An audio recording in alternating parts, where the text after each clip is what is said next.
Terus kita akan bahas soal tools analisa keuangan ya. Seperti lainnya dokter, ketika dia ingin memeriksa pasiennya maka harus punya tools. Sama juga ketika kita ingin melihat atau mengecek kondisi keuangan suatu perusahaan maka juga harus ada toolsnya. Apa saja? Yang pertama adalah balance sheet, neraca. Yang kedua adalah profit and loss statement, laba rugi. Terus kemudian selanjutnya cash flow statement, actualizing. Terus yang selanjutnya adalah change of equity statement. Ini nggak akan saya bahas, insya Allah dibahas besok oleh Pak dosen Ihda Faiz. Ini hanya sebagai gambaran, ada 4 komponen utama dalam laporan keuangan. Paling kalau ditambahin CALK ya, catatan atas laporan keuangan. Nah ini semuanya saling berkaitan, ya insya Allah tadi udah sempat disinggung oleh Pak Arief, besok dibahas lebih panjang kali lebar kali tinggi oleh Pak dosen Ihda. Ya. Sama juga seperti halnya kita mobil, selalu ada dashboardnya dan seterusnya.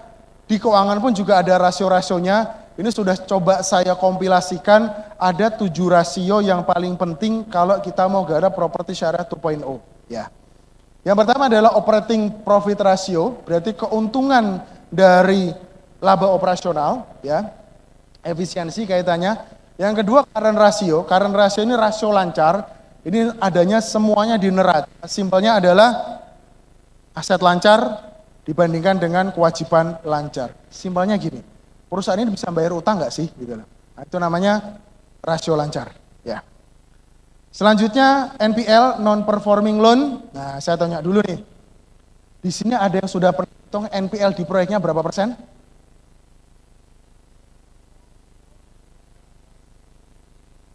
Atau mungkin ada yang tanya, NPL itu apa?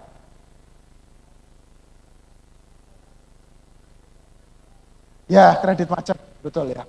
Ya di mana kan kita bisa mengkategorikan ini kalau kita sesuai dengan standar bank ya.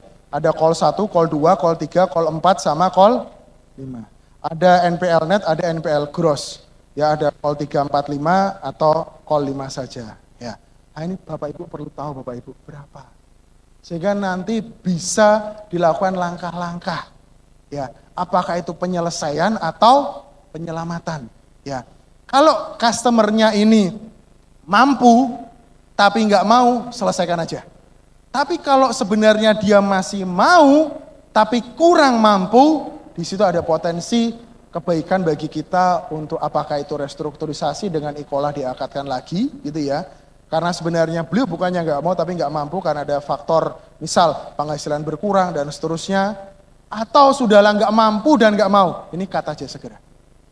Nah, ini perlu tahu Bapak Ibu, NPL-nya berapa?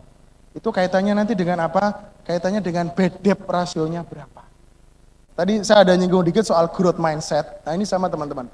Banyak saya lihat itu sudah melabeli dirinya itu dengan label-label masa lalu. Ya, kalau background-nya adalah seorang ahli konstruksi, pokoknya dia cuma mau belajar konstruksi tok. Disuruh belajar yang lain enggak mau. Ada seperti itu. Kalau background-nya marketing, pengennya cuma belajar marketing aja. Disuruh belajar keuangan, ogah. Padahal, ya, ketika kita mau punya bisnis yang gede, setidaknya kita tahu tentang masing-masing bisnis itu. Terus kemudian kita hire orang yang profesional untuk menjalankannya. Ya, termasuk juga aspek keuangan. Ya, justru ini saya coba benar-benar sampaikan sesederhana mungkin.